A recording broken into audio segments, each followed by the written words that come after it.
Pernah nggak sih kalian itu mikir, kenapa ya naik pesawat itu kok ribet banget, air minum aja nggak boleh bawa, suruh ngabisin. Kenapa sih di Jepang itu cari tempat sampah itu susahnya setengah mampus. Lihat tempat sampah aja kayak nemu harta karun, bahagia banget.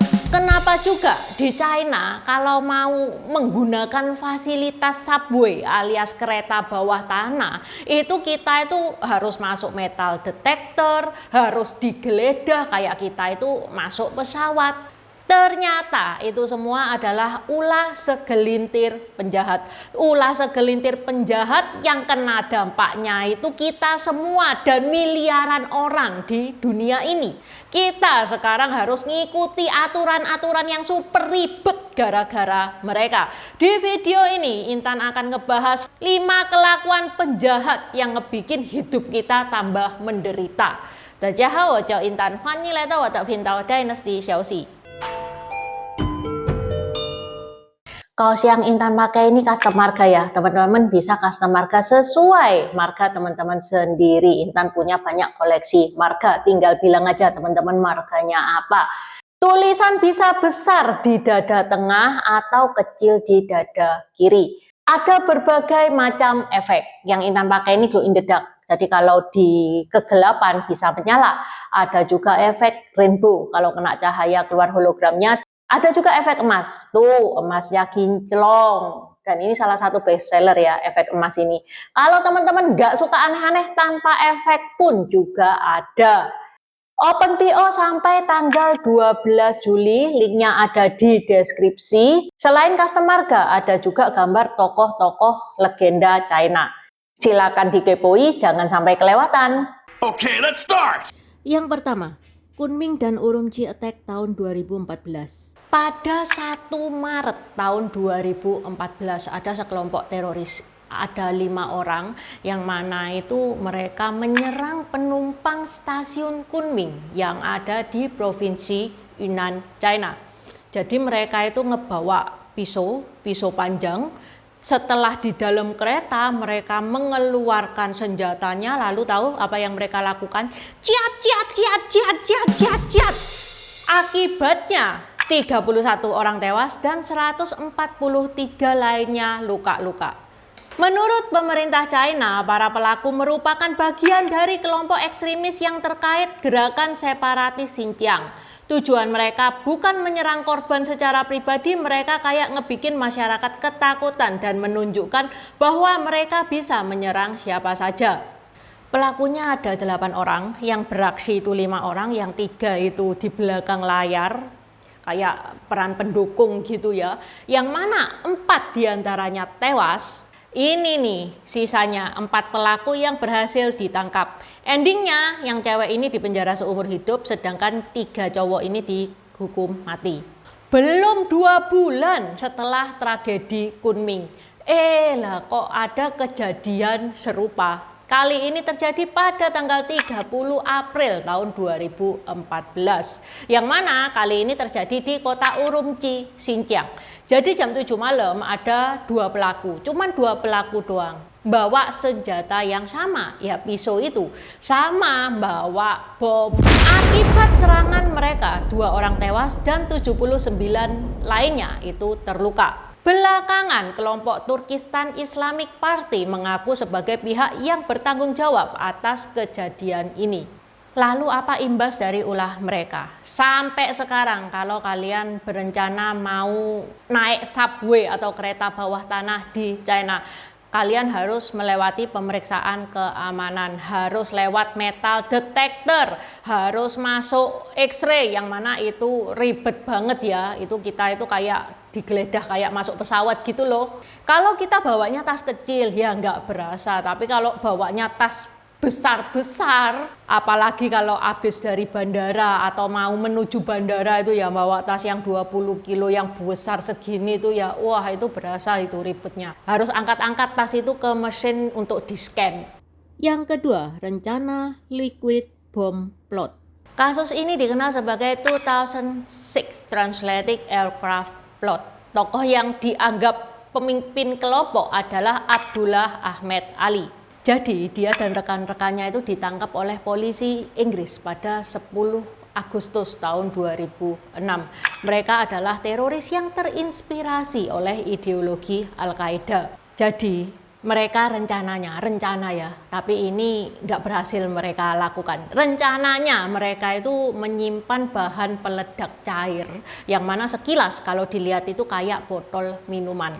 Rencananya setelah pesawat itu terbang, bahan-bahan itu dicampur jadi bom dan meledak. Kayak gitu rencananya. Untungnya rencana itu berhasil digagalkan sebelum mereka itu sempat naik pesawat. Nggak ada pesawat yang meledak karena pelaku itu ketangkep duluan. Kerja keras polisi selama berbulan-bulan membuahkan hasil karena pelaku itu nggak sadar ya kalau dia itu sudah dinotis sama polisi, gerak-geriknya dia itu sudah diawasi. Selamat ya buat polisi yang berhasil meringkus mereka. Tapi masalahnya kita yang inosen nggak tahu apa-apa kena dampaknya. Sekarang kita kalau naik pesawat nggak boleh bawa cairan. Ya boleh sih bawa cairan, tapi harus di bawah 100 ml ya. Itu mah cuman setetes ya 100 ml. Yang lebih kocak lagi nih ya, 5 menit sebelum masuk pemeriksaan semua itu pada berlomba-lomba ngabisin air minum kayak lomba minum 17 Agustus kayak gitu. Kebiasaan minum paksa di depan security ini bukan tradisi ya guys ya. Ya itu gara-gara mereka tuh. Yang ketiga, tempat sampah di Jepang. Teman-teman di sini ada yang pernah traveling ke Jepang? Kalau teman-teman traveling ke Jepang pasti ada satu hal yang ngebikin teman-teman itu bingung. Tempat sampah di Jepang itu langkahnya itu kayak mantan yang ngajak balikan. Ada, tapi ya susah banget untuk ditemuin. Dan anehnya lagi, sudah nggak disediakan tempat sampah, nggak boleh buang sembarangan. Kalau berani coba-coba buang sembarangan, ya siap-siap dompet menjerit. Akhirnya turis-turis kalau jalan-jalan ke Jepang semuanya itu pada nyimpen tempat sampah di tasnya mereka masing-masing. Bukan karena mereka cinta lingkungan, tapi nggak tahu harus dibuang ke mana. Intan juga tuh kalau misalkan ke Jepang, Intan mesti ngebawa kantong kresek untuk buang bungkusan-bungkusan itu. Soalnya kalau misalkan beli cookies gitu ya, kalau nggak dikasih kresek langsung dimasukkan tas kan remah-remahnya itu bisa rontok di tasnya Intan kan. Kenapa Jepang pelit banget menyediakan tempat sampah? Budgetnya kurang atau gimana? Jadi ceritanya berawal di tahun 1995.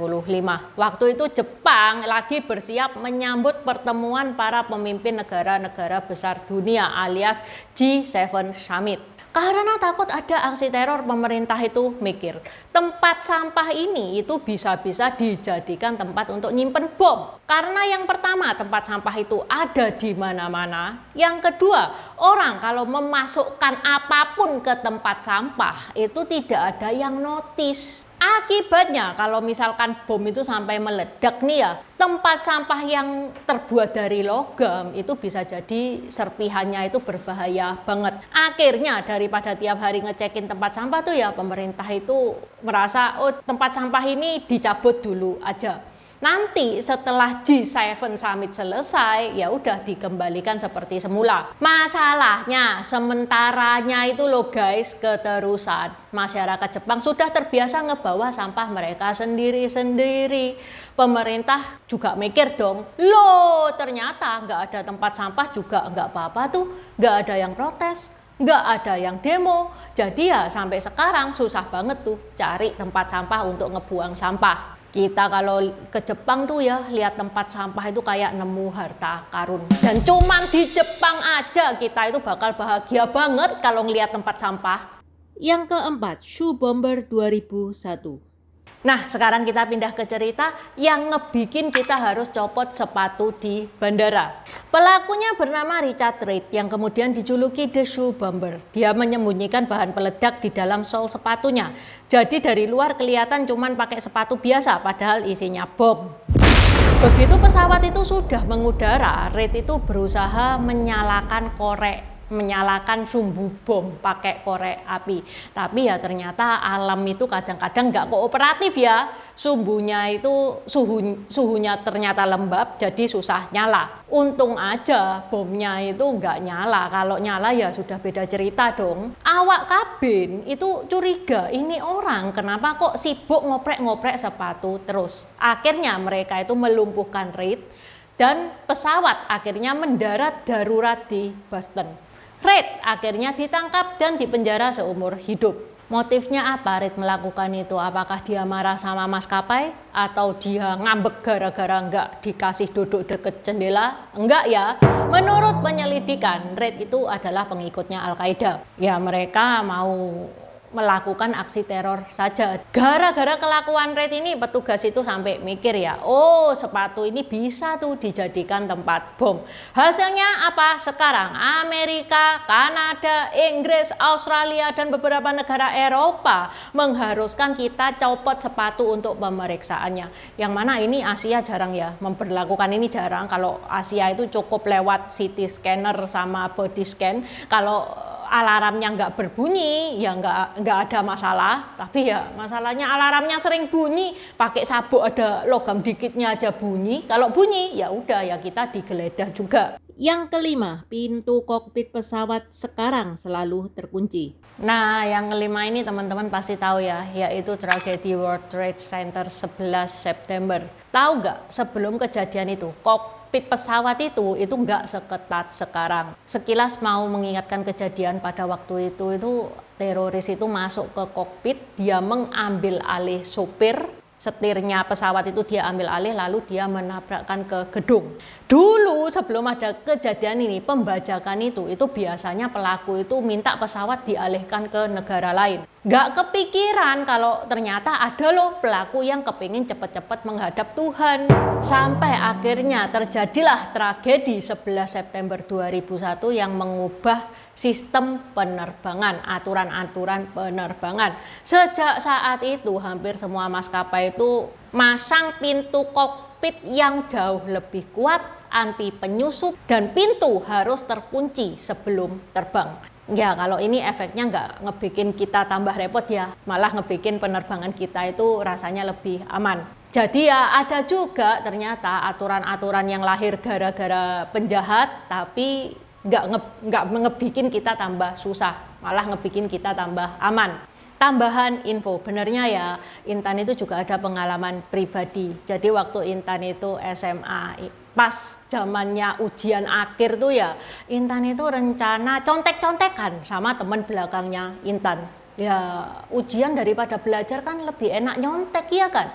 Belajar itu kan kebikin sistem syarafnya kita jadi krewul.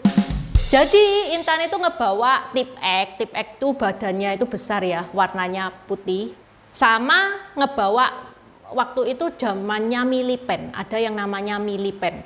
Lah di tip X itu Intan tulis 1, 2, 3, 4, Intan kasihkan ke belakang, karena meminjam alat tulis itu kan boleh tuh. Intan taruh ke belakang, nanti temennya Intan ngejawab B, C, D, E, F kayak gitu. Lah suatu hari ketahuan. Lalu efeknya besoknya kan masih musim ujian tuh ya. Langsung tuh pengumuman, tidak boleh bawa tip X saat ujian. Nah loh, jadi kalau ujian pada saat itu ya harus kalau salah ngapusnya itu pakai penghapus bolpen, yang mana selain susah tuh ya itu rawan kalau kertasnya itu robek. Persis ya kayak cerita-cerita yang tadi Intan ceritakan. Nggak tahu ini apa di sekolahnya Intan sekarang itu masih tidak memberlakukan pakai tip X saat ujian, nggak tahu. Mungkin teman-teman ada case yang 11-12 atau teman-teman tahu ada case yang serupa tapi Intan belum cerita, case dunia maksudnya ya. Teman-teman bisa share di kolom komentar. Oke, sampai di sini dulu bahasan Intan hari ini. Zaijian. Terima kasih udah nonton channel ini sampai habis. Dukung aku terus berkarya dengan klik subscribe dan bunyikan lonceng di bawah ya guys.